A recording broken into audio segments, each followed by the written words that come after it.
Good afternoon, everyone, and welcome to the Indiana Department of Transportation's virtual town hall public meeting for the fiscal year 2022 to 2026 statewide transportation improvement program, commonly referred to as the STIP or STIP. So we will refer to this document as the STIP moving forward. Um, the STIP is a 4-year programming document that is required by our federal partners in order to receive federal funding for transportation projects. The STIP lists all projects that will be funded in part or in whole with federal funds for the next 4 years, including some state funded projects that are deemed as regionally significant or large projects that are funded solely through the state funding. Other projects that are funded with state funding will not necessarily be listed into the STIP itself. Um, my name is Jay Mitchell. I am the supervisor of the technical planning section at INDOT, the downtown central office area. With us today, joining us, is Brandon Bergoa, who is our statewide bike and pedestrian planner. He's also a transportation planner at INDOT. He is behind the scenes working the board today. And we do have a presentation that will be made by Roy Nunnally, and he is the director of the Planning and Programming Division at INDOT in the central office in downtown Indianapolis. We do welcome you for coming today. We are here to present the STIP to you and also to gain public input from you, your comments or your questions about the STIP or projects in the STIP. We'll do our best to answer those questions today in the meeting. If there is a question that we do not know or cannot get the answer to right now, we will get the answer later and make sure that we post that so that you get the response to that question. We are recording the meeting today so that it can be presented later on our website and you can review it later. We will have one additional meeting on the STIP in case you know anyone that might have missed this meeting that wants to attend, and that will be tomorrow evening starting at 6 p.m. There are a few things we want to note since this is a public meeting. We would like to sort of discuss, we would ask that everyone be courteous of everyone else's time and that we be respectful of everyone's opinions or questions that they might bring up. With that, I'd like to point out that you can call in with questions. If you are joining by phone, what you would do is then press *6 on your telephone, and you will be directed to an INDOT representative who will then take down your question. And you can also submit questions in the chat column on the right side of the screen where it says comments. You may submit them there, and we will answer your questions to the best of our ability, or your comments as they come in. Actually, not as they come in. What we'll do is have a presentation. We will break during the presentation from time to time to answer any questions that are in the chat box at that time. And then after the presentation is completed, we will open up the floor for any other questions or comments that you might have about the STIP itself. With this, I think I will be turning this floor over to Roy Nunnally, who will begin a presentation on the STIP today. And I forgot to mention that you can submit questions after today if you wish to do so. Go to the INDOT website and look for and search for the INDOT comment form. That's at in.gov/INDOT/3132.htm. And with that, I will turn the floor over to Roy Nunnally. Thank you very much. Thanks, Jay. So we're going to talk about the STIP document in itself. If you could advance the slide. So we always start off with what is the STIP? The STIP is the state, we call it the State Transportation Improvement Program, as Jay has mentioned, the STIP. It is a federally required planning document and also a construction document. Our document is 5 years, but the federal requirement is 4. And so Federal Highway does not recognize that 5th year, but it is important to us. The document lists all projects and phases of projects that are expected to be funded within that 5-year period that are federally funded. It also includes state-funded projects that have been deemed regionally significant. When we say regionally significant, it may be a non-state facility that may connect to an airport, a hospital, a convention center, or something that draws a lot of attraction and attention. So that's what we consider to be regionally significant. So if it meets that requirement, and it's even if it's state-funded state-funded project, it has to go through the STIP, or has to be listed in the STIP. It is important to note that the STIP is a programming document. It is not an accounting document. So the funding and scheduling of transportation projects are by fiscal year, typically through July through June 30th of each year. The STIP also includes a lot of local, state, or federally funded projects as well. So non-state jurisdictional highways. So that's anything that's not an interstate or state route or a U.S. highway. We consider it to be non-state jurisdiction. It also includes passenger rail, transit, freight mobility, bicycle and pedestrian, more so trails, because bike and pedestrian activities, they're not listed out separately oftentimes unless it's a dedicated trail. And also national parks as far as transportation improvements to those national parks. So what is in the STIP and why is it important? What is in the STIP are a number of projects. So we're going to group these into categories. So one is the roadway improvements. Roadway improvements include projects that are adding capacity, such as added travel lanes or turning lanes, new facilities, new roadways, roadway reconstruction and resurfacing. So sometimes instead of resurfacing a roadway, we might be tearing that roadway out completely and rebuilding it and modernizing it without adding travel lanes, but improving operations. It also includes operational improvements, such as when you're making improvements to intersections. Again, you're doing turning lanes, acceleration lanes.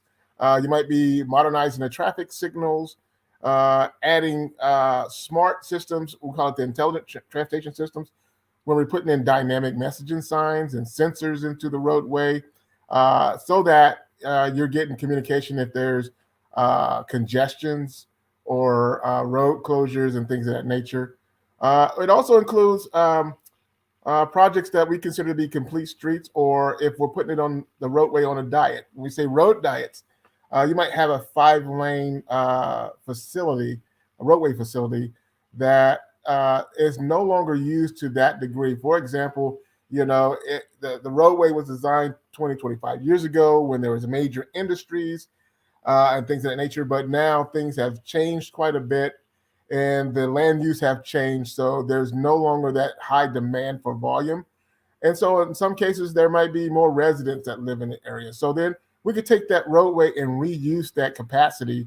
For example, we may take a lane or two and use it for on-site parking, bike lanes, and just right sizing that facility for the most effective use. So those projects are included in the STIP document, as well as a number of safety improvements.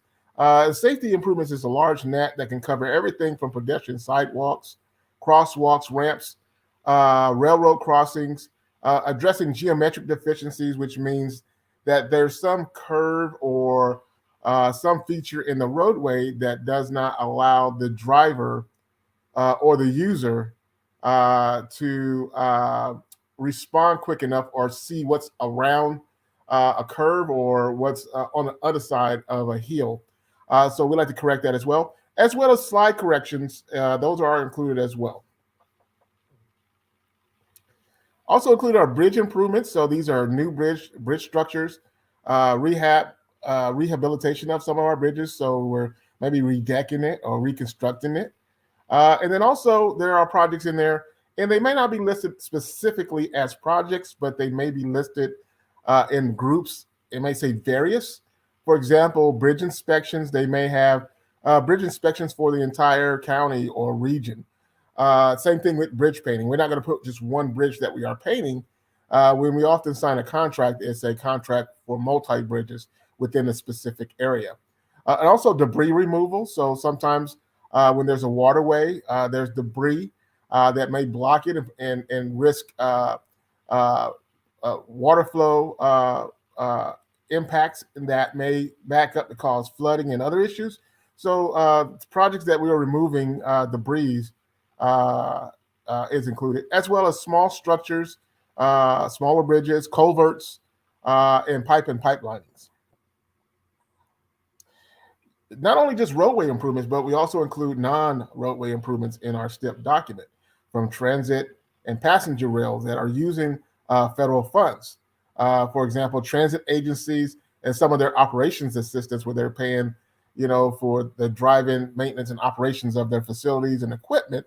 Those are often entered into our STIP document. Not really. In some cases, they may be a line item. In some cases, they may be specific projects. Vehicle purchases, buses, rail cars, and those kind of things. Equipment, infrastructure, and buildings and bus shelters can also be included in here, as well as any emergency repairs to these facilities.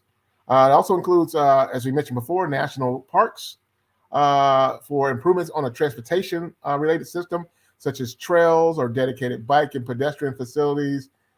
In some cases, plantings and landscapes that goes along these trails can be included, as well as it may include planning studies and technical studies specific to that. So why is this document so important?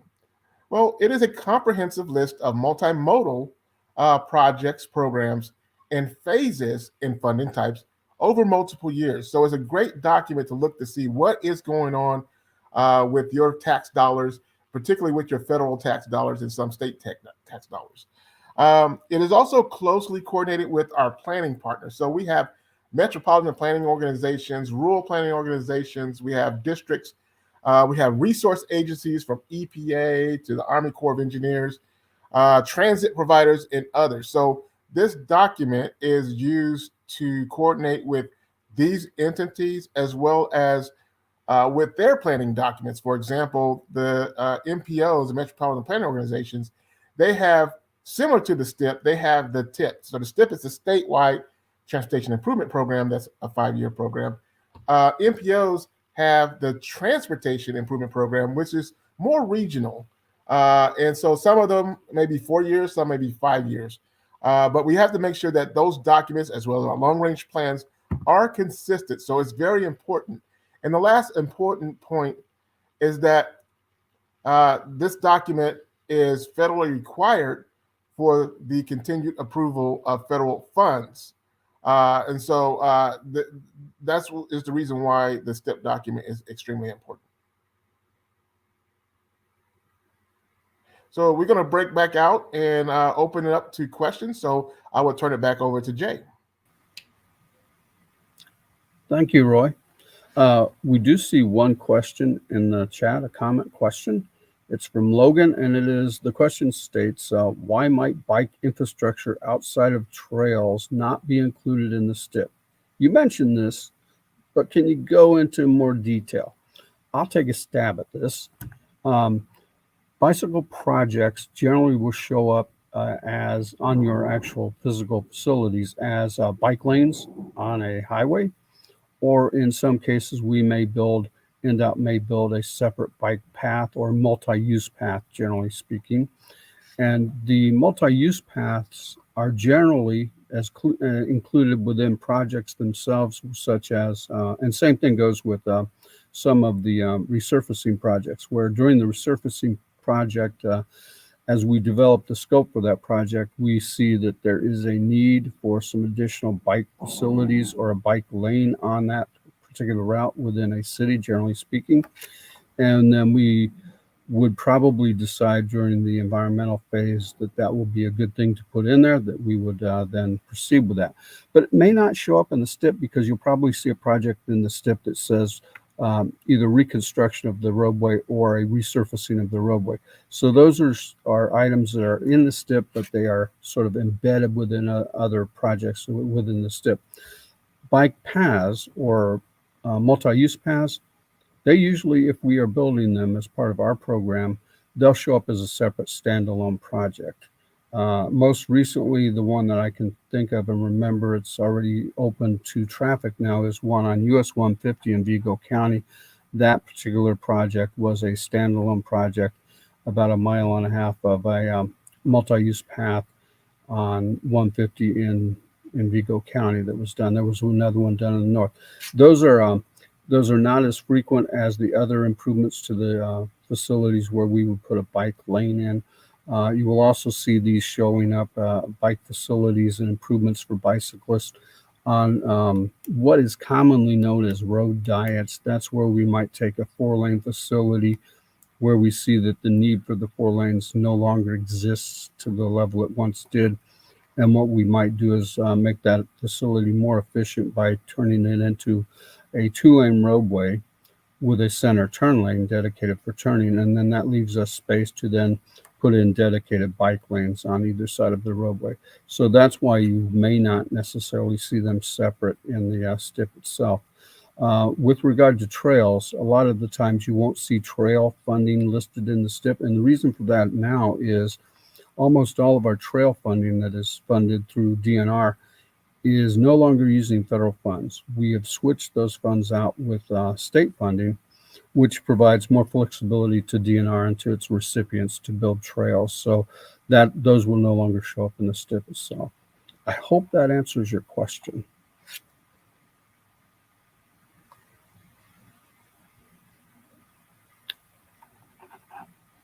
And I don't see any other comments. I do see something in the chat here or on the screen.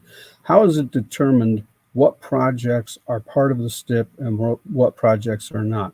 That mainly is determined whether or not the project itself will be funded in part with federal funding. If it is funded in part with federal funding, it will definitely show up in the STIP itself. If it is not, if it is truly state funding, it will not show up in the STIP. Also, in some cases, we begin projects there are basically 3 phases: preliminary engineering, right-of-way, and then construction itself. Frequently, INDOT will choose to fund the preliminary engineering using state funds, and that will not show up in the STIP immediately, but the project will later show up in the STIP when we move to the next phase, which would be the right-of-way phase, more than likely, or the NEPA phase when we get to that. And when I say NEPA, that's National Environmental Policy Act. That would be environmental requirements that are necessary for all projects to some degree. So then it would show up in the STIP itself. But prior to that, that may not show up as well. So that's a partial answer to that question, and Roy may actually have a little more information and insight, and I think he's going to discuss that. How does a project get into the STIP in the slide presentation? So at this point, I don't see any other questions in the comment box. Michael, have you received any comments or questions through the telephone lines?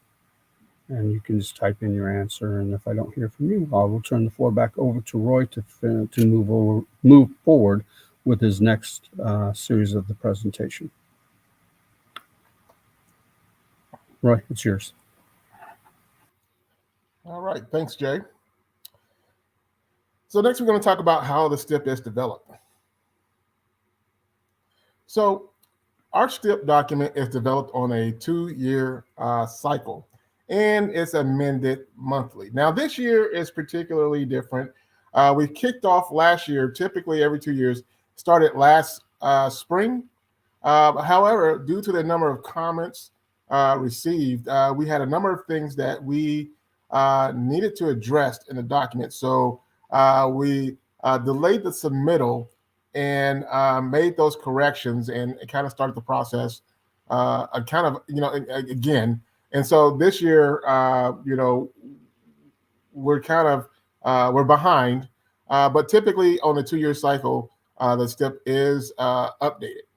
And this update includes extensive coordination with our various planning partners. We mentioned the metropolitan planning organizations, from our rural planning organizations, from locals and others. And so it is a very collaborative and decentralized process that we discussed later. But if you look to the right, how the STIP document is fed is based on like a tiered program. So we have what we have, the long range kind of a tiered program where we have our multimodal freight plan, and these are required documents that lead the freight plan and the long range plan. And then we have a long range transportation plan. So the freight plan is going to look at things freight specific. How many tonnage of freight that we expect to be moving? What are some of the challenges? What are some of the bottlenecks? And then how can we address them? And the reason why they're long-term projects is that it does take years for us to develop and implement projects, because these projects are extremely expensive, need to be coordinated, those kind of things. So it's a very long-term process. Then we have our long-range transportation plan, which is our 2025-year long-range transportation plan that covers various modes, and it looks at policies. It looks at the housing market. It looks at how demographics will shift over time and technology. And then we try to incorporate that and look at what are some of the needs that are going to occur in the next 5, 10, 15, 20 plus years, and how can we start to address them. We also have the 20-year next level program. This is the governor's program where it's is a 20-year plan that started back in 2018 to fund roads and bridges. The plan outlines about $60 billion in total investment in Indiana's highways. This plan is fully funded, and it's a fully funded asset management plan for every state maintained road and bridge. That no other cities and states can claim that they have a fully funded 20-year plan.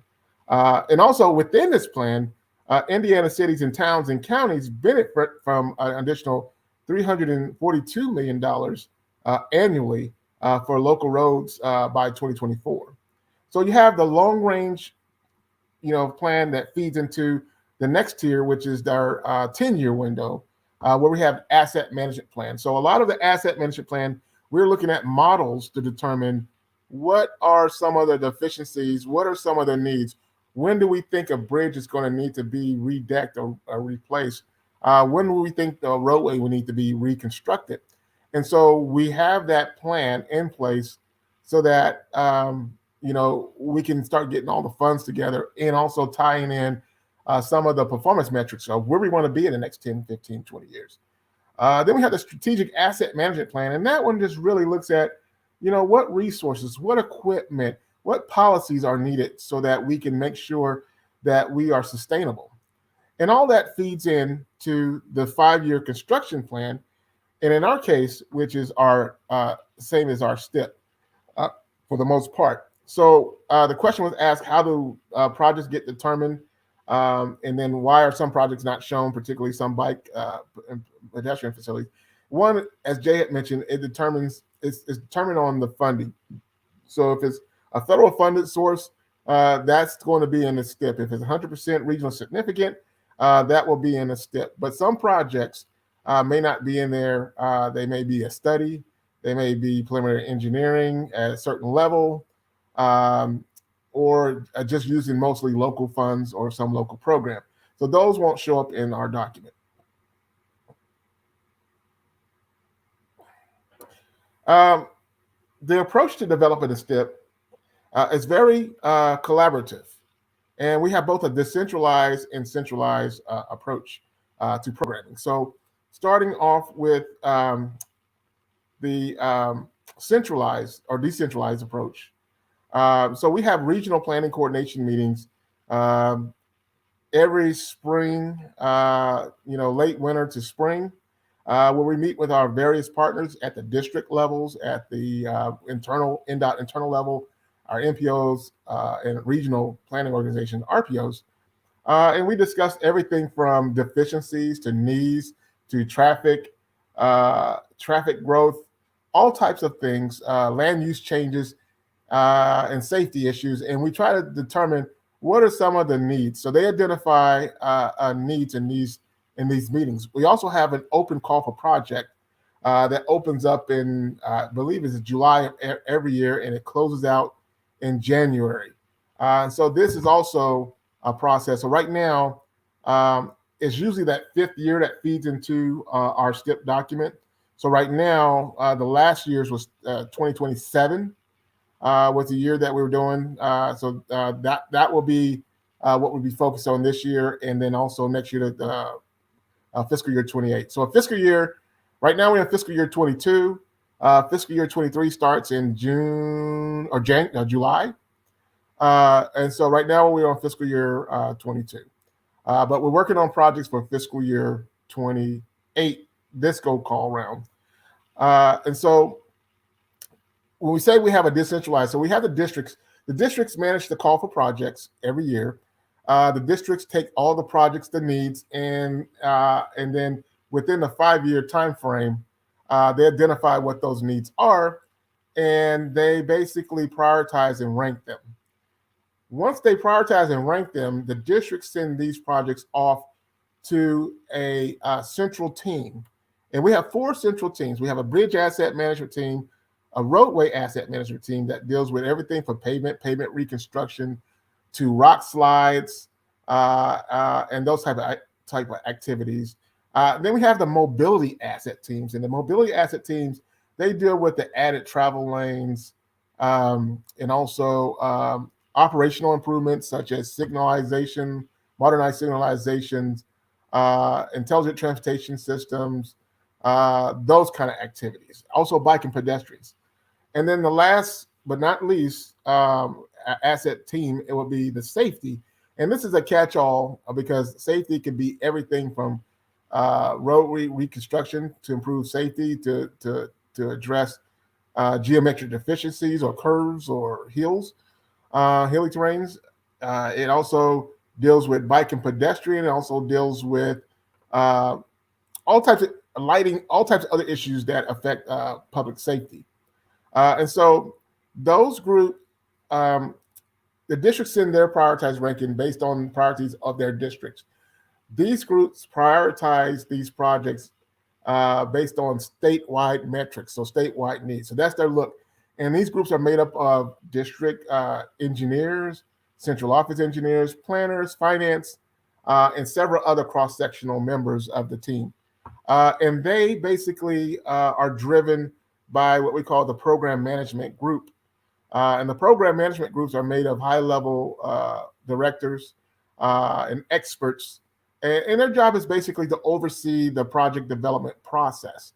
So to make sure that we're setting targets, to make sure that we are meeting targets. Well, what conditions do we want our bridges to be, our roadways to be? What are some of the safety thresholds? They determine that. And then they also determine how much funding. So if we get like a big pot of funds, let's say $2 billion, they will determine in a year, they will determine how much of that's going to go towards bridge, how much is going to go to roadway, safety, mobility. So they make those decisions. And so that's basically our system. And that feeds into our STIP, and that's how the STIP is developed. So they're constantly working on that 5th year.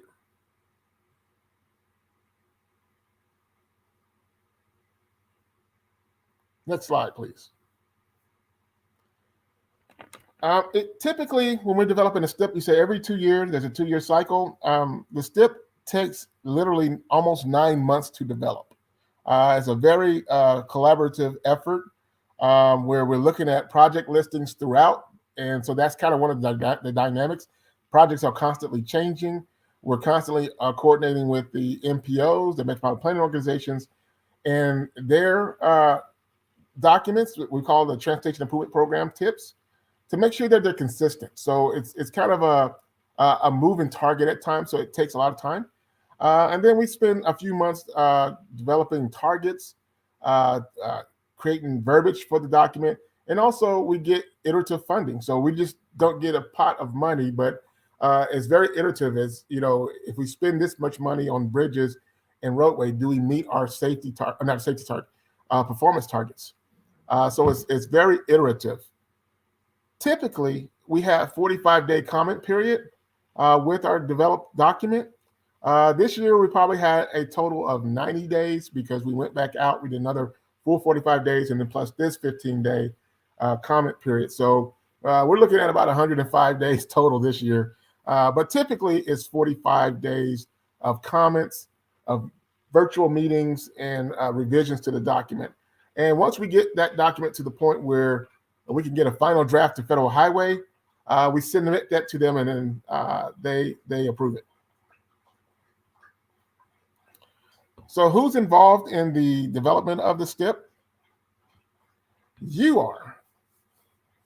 So your voice matters, and there's plenty of opportunities for you to get involved in the process. So not just for the STIP, but also for the long-range transportation plan that INDOT has, our bike and pedestrian or our active transportation plans, freight mobility plans, asset management plans, and so many others. And there's all types of opportunities from district open house meetings. Now, we've not had those in almost more than a year or two now because of COVID. So they all been virtual. So typically we'll have physical meetings, and we now learn to use virtual meetings. You can also participate in meetings at your MPO, which we'll talk about later. They have social media opportunities, online comment forums, all types of ways to get involved into INDOT's planning process. So your voice does matter. It was your voice that we end up having to make some adjustments to the plan when we went out last spring. You can also get involved with at your district offices. They do and are closely involved in the development of the plan, as well as our metropolitan planning organizations and regional planning organizations. And we'll be going over them momentarily. So our district offices. INDOT has 6 different district offices across the state. And they serve as our front line in terms of direct coordination with the citizens and stakeholders and local elected officials. And they manage, as we mentioned before, the annual call for projects. And they often work directly with the MPOs as well. So they participate in many of the public meetings and some of the MPO meetings. They also participate in the MPO's boards. So they have the MPO technical boards, a technical advisory board. So there's INDOT staff at the district level involved in that, as well as their senior board meetings. So you have voting members of INDOT involved in most MPOs board meetings. So they're very active and know what's going on in their area.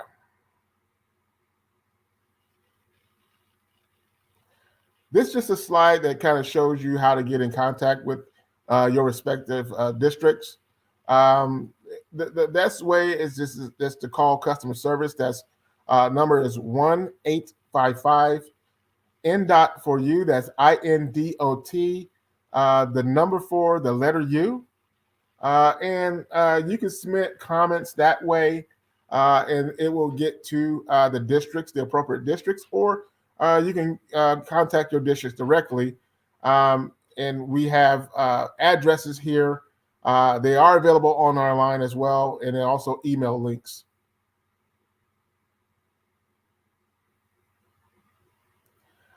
Our MPO partners, we have 14 MPOs across the state of Indiana. MPOs serve as policy boards of organizations designed to carry out federally required planning processes. They do serve as a forum for their local governments in their areas and develop short and long-range plans to address any concerns, transportation concerns. So we work heavily with our partners, particularly with some of the outreach activities, some of the analytical opportunities.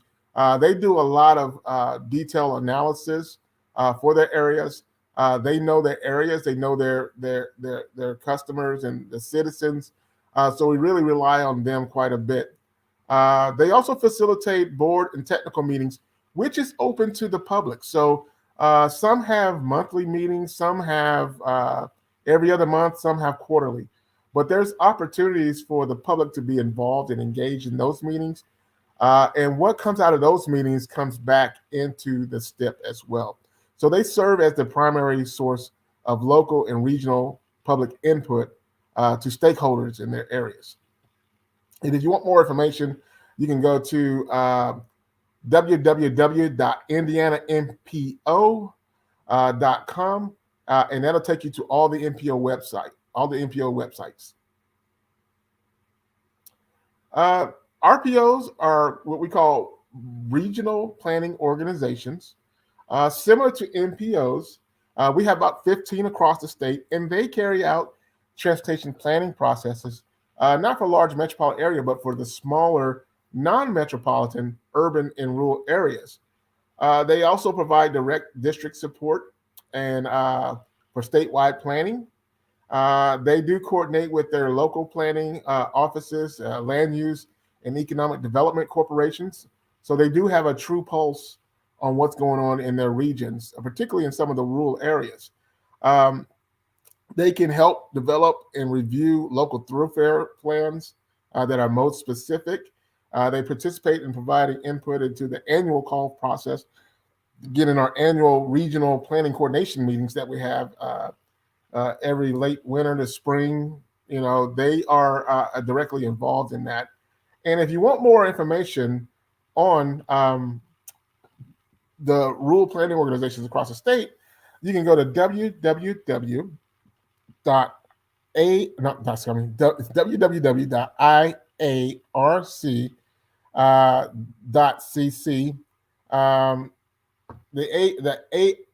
The IARC stands for Indiana Association of Regional Councils.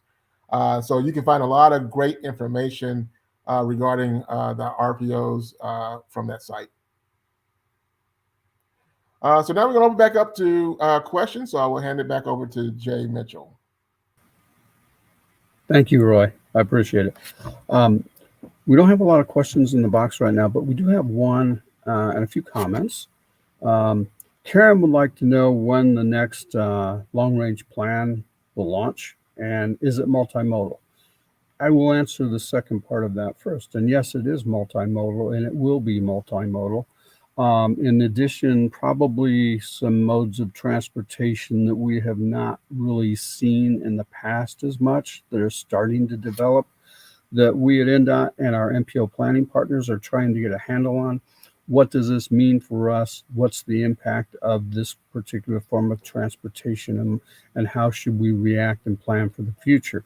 And one of the things I'm referring to is something called micro mobility, which is sort of an umbrella term that applies to bicycling, walking, and other modes of transportation, even scooters, skateboards, things of that nature. You're seeing more and more in urbanized areas of those forms of transportation being used as opposed to an automobile, short trips primarily. What does that mean, and how does it impact us, and what does it mean for maybe some of our design for our roadways in urban areas for the future? In fact, one of our staff members, he has been specifically charged with this duty to learn as much as he can and then come up with some stakeholder meetings with the users of different facilities like this and see what we can learn and then put that in the plan. As far as the plan launch, our goal is to launch the long-range plan update later this fall, but we may be delayed till early winter or perhaps spring of next year. Part of the component of this is we will be going out and hiring a consultant to assist us with that development of the long-range plan. And that sometimes takes a little longer than we would like going through our contracts process. But there's nothing that says we can't advance and move forward, and that's probably what we will do. And we want to begin our public outreach on that long-range plan early and frequently, even before we hit the ground running with the full plan development itself. We want to know what the public feels about transportation in Indiana, what trends they would like to see addressed, what are the directions that we need to look as an agency in the future, and so forth. So we are interested in those sorts of things. So again, keep your eyes open. We hope to be starting the long-range plan update later this year, and it may actually roll a little later into the winter and spring. So that's our plan there, or that's our strategy, I should say, for the plan itself. We did have a comment that came in from Rock, and it was a compliment. Thank you so much for your comment and your compliment. And yes, INDOT is sticking with the 6 districts that we have had in place for many years. At one time, we had 7 districts. One of them was sort of a hybrid district, and it was called the Indiana Toll Road, which is now separately run by a private entity. So that's no longer one of our districts. But the original 6 districts are pretty much here to stay for the future. At this point, I will check a little more to see if there's any other comments in the chat. I don't see any at this point. I do see a frequently asked question that we get at INDOT, at least at our level, and it has to do, and this is timely. Has the COVID pandemic impacted funding allocations in current and future planning assumptions? The answer is yes. First of all, when COVID first hit and the country sort of went into lockdown mode almost for a few months, people were not driving as much. If people aren't driving as much, trucks weren't traveling as much at that time. That means they weren't consuming as much gasoline. And one of our primary sources of revenue, both on the federal and the state level, is that wonderful gasoline tax that we all pay when we buy a gallon of gasoline. So the Treasury was seeing less funds coming in through that nature, or through that funding source at that time.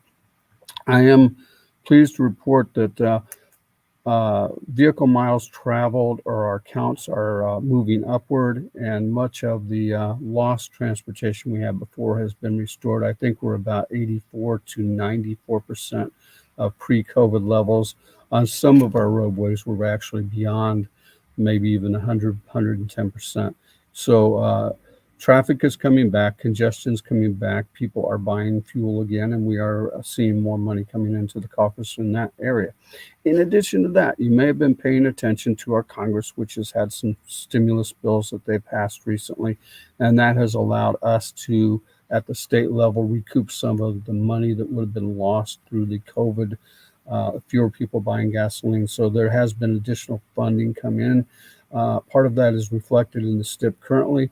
Under the acronym CRRSSA, CRISA, for lack of a better word. So we have some CRISA funded projects. Those are funds that came in that supplanted lost funds for the tax dollars that did not come in for a while. So yes, we did see an immediate impact, and going forward for the future, that will kick into our planning assumptions. One thing that you may have seen recently is the, I will get this wrong, but it's the bipartisan bill, the big infrastructure bill, which does have a large transportation component. That's our authorization bill for transportation. We have not yet seen the authorization, not the authorizations, but the appropriations for that. So we're not quite sure, and that is not yet reflected in this STIP, but it will be reflected in amendments in the future in the STIP. But for the long-range plan and our future assumptions, what we know is, for the time being, for a short time anyway, at least 5 years perhaps, we will see an uptick in funding from the federal level for transportation projects. It is unlikely that will continue at a high level in the future beyond that 5 years, so we will probably draw a trend line that will be up on the curve for the first 5 years, and then go back to a steady rate of increase, probably 2 to 5% at the most for the remainder of that period for the 20 years of the next long-range plan. Something we'll discuss as we move forward, but yes, it will impact us. Checking the chat again, I don't see any other comments or questions coming in. We do appreciate your comments and questions. They do matter, as Roy said. You may not think so, but when you mention a situation on the roadway through INDOT for you, or calling in, or just emailing your district and letting us know, it may not be the only issue that we've heard on this roadway, and these issues together kind of feed into the need for a potential project in the future. So these are things that do impact us, the public's opinion, assists us greatly because you are the eyes on the ground that see everything, especially all of our blemishes on our roadway. We have people out there that work on the roadways all the time. We know most of those, but you will know as the public that uses the facilities where there are immediate problems and so forth. We did have a comment that thanked us for using more social media and more virtual meetings. As Roy mentioned, we were kind of forced into this from the COVID situation, but in the past we were exploring with this a little bit with our last long range plan. We had an open house that was all virtual. In the future, you will see more virtual. We think it's a very good way to reach the public in general. And our federal partners at the federal level through the Federal Highway Administration and Federal Transit Administration agree. And they've actually made that as one of their planning emphasis areas moving forward for the next year to explore more uses of social media to get word out about transportation projects, needs, and to hear from the public what the issues are and how then INDOT could address those issues. And with this, I think I will turn the floor back over to Roy if you have more on the presentation at this time. Thank you, Jay. All right, so we'll start back with how can you access STIP projects? So one way to access this, we have the STIP document in itself, but a really cool way to access the projects is through our interactive map called the Next Level Roads Indiana. So if you just type in Next Level Roads Indiana, it'll take you, or just Next Level Roads, it'll take you to our site, which will connect you directly to our interactive map. And this interactive map is pretty neat, where we mentioned before that the STIP primarily has projects that are federally funded or that are regionally significant state-funded projects, but it doesn't include all projects. Whereas this tool, it will include all the projects that can be mapped. Some projects can't be mapped because they're in various locations. For example, we mentioned bridge inspections, bridge painting. They may be in various locations, so they won't show up on the map. But if you want to know what specifically is going on in your area, this is a cool tool to kind of zoom into your area, see what's available. There's little dots that you see on this map, but if you click on a dot, it drills down into information. This tool is updated pretty much, I would say, either nightly or weekly, but it's kept up to date. Whereas the STIP document is usually about a month or so behind as far as the information. If it changes, if there's some amendments, it's got to go through a formal amendment process. That's usually about 45 days. So this tool is a great way to figure out how to access projects for your interested area. You can also download, but the project, this also includes more local programs like our community crossings. You can show projects solely by district or by project type, or projects that are considered active, or projects that we consider to be future projects, which means that we have not assigned funds yet, but we're pretty sure we're going to move forward with that project. So that's a good source. Again, we mentioned the STIP. So you can go directly into the STIP document and then go to, I think the documents, the projects will be in the appendices within the document, and they're sorted by county. So you're going to have, I believe the STIP document right now is about 600 plus pages. But the bulk of that, I would probably say about 550 plus pages are just project information and also reports and stuff like that. But for the most part, it's mostly project information.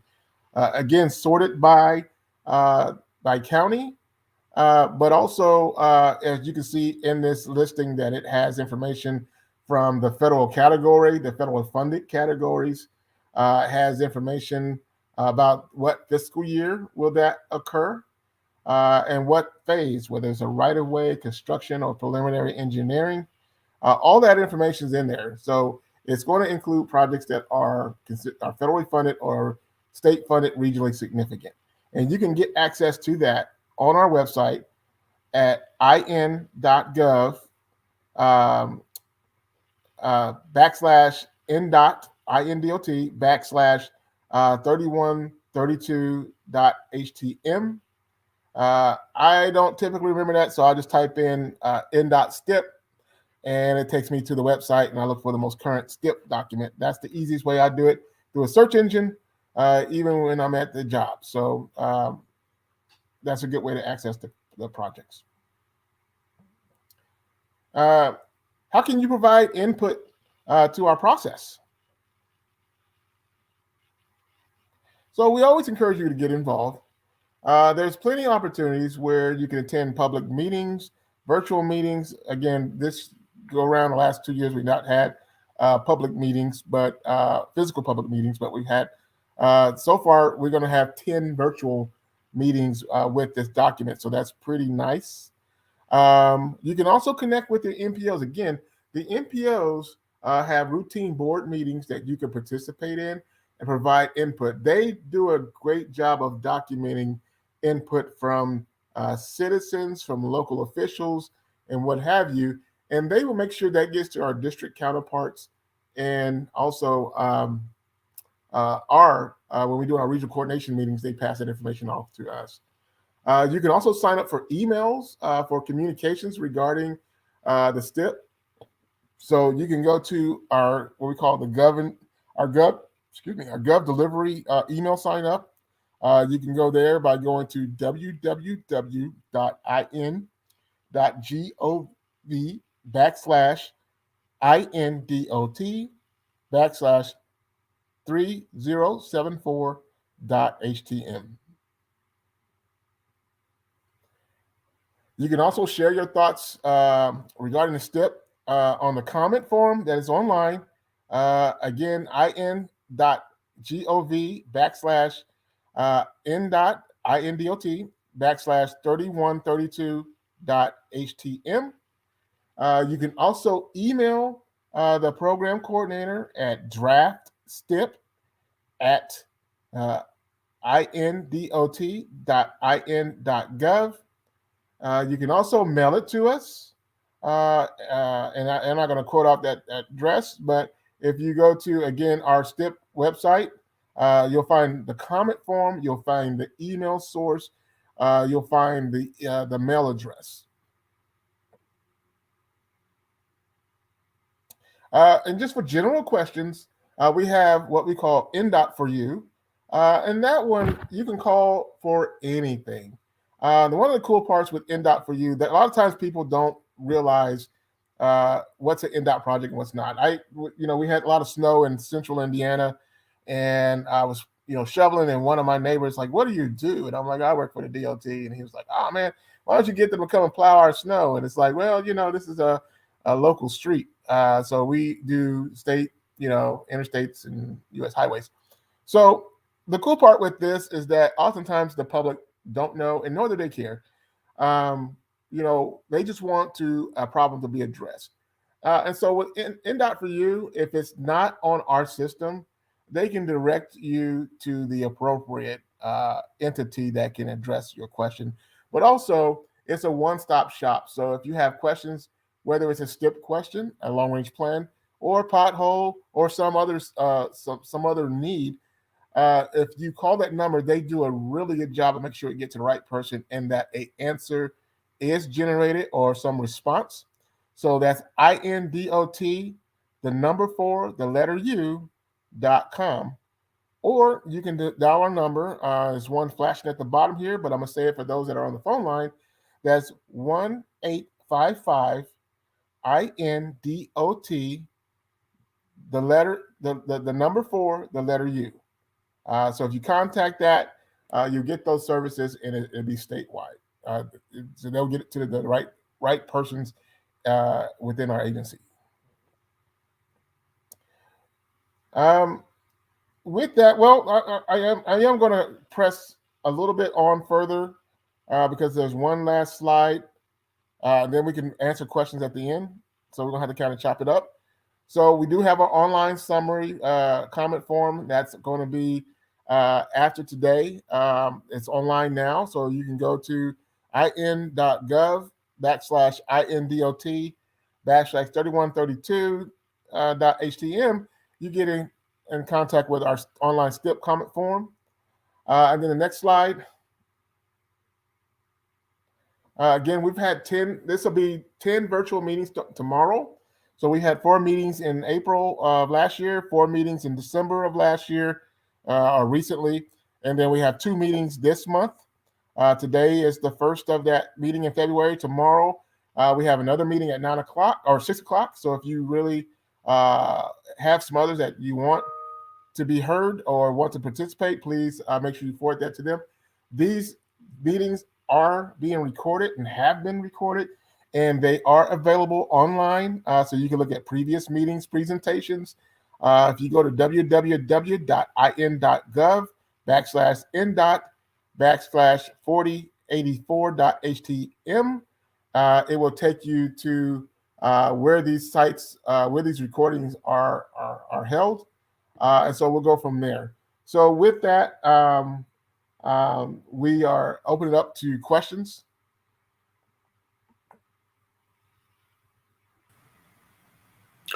Thank you, Roy. We have a few more minutes left in the meeting, and we welcome your questions or comments on the STIP. If you think of something else after this meeting, we have another meeting tomorrow night, but if you remember and you want to put something in, certainly go to the website and submit a comment on the comment form about the STIP itself, and we will make sure that that is answered in the actual document itself and get an answer to you. Yeah, Roy mentioned the INDOT for you. You can also contact us about the STIP through INDOT for you. That will reach us as well. We prefer the STIP comment form, but if you can't find it, you can certainly use INDOT for you, and they will take your comment and refer that to us with regard to the STIP comment or STIP question. I did want to point out that, as Roy mentioned, with regard to INDOT for you, about other questions about INDOT, anything you might have, you submit something in that question box and you will get a response. Sometimes it takes a little longer if it's a complicated question that you have, but I can tell you from firsthand experience, and Roy can as well, that if a question comes in and it gets forwarded to us, it will be answered. And if we don't answer in a timely fashion, someone actually hunts us down and makes us answer the question. So you will get a response. And that has happened to me, and I'm sure Roy's smiling. I think it may have happened to him a couple of times as well. They catalog all of the questions and all of the comments as well, and that actually feeds into our long range plan in the future. With regard to, we're getting a lot of comments on this particular issue or this particular area. What's the problem? Let's look at this a little further. Do we have a real problem? Should we explore this? That sort of thing. Should we study it? Again, if you have questions, type them in the comment box, and we still have some time to answer those or address them. I'd like to thank everyone for joining the meeting thus far. We still are here for a little while longer. And even though these are STIP meetings, and we may have had 10 meetings when this is all over, if you have questions, you can certainly contact us at any time in the future. And the best way at that time would probably be INDOT for you, but we would certainly be here to answer your questions in the future, should you have any. Roy, any final follow-up that you might have? I'll let you unmute. Yeah, just as you have stated, your voice matters. And so we're definitely interested in hearing from you. And, whether it's the STIP or other planning products, we definitely want to hear from you. And we thank you for your time today listening to this STIP presentation. And with that, I want to thank everyone for attending this virtual STIP meeting today. I hope that you found some answers to your questions, or you were enlightened into the process that INDOT uses to develop its projects and to determine which projects are funded and which ones are funded with federal funds, and how they're actually put into the STIP and so forth. Again, should you have any comments or questions, we still have time. Feel free to put something in the chat box if you wish, and we will try to respond. And so I do appreciate this. Just checking the And the chat box one more time. Sorry, I'm reading that as well. It bounces around a little bit on my screen. So just seeing if I missed anything. I hope I did not. Again, thank you very much for your attendance for the meeting today. We really appreciate it. And again, there's another opportunity tomorrow night. So thank you again, and have a very good afternoon.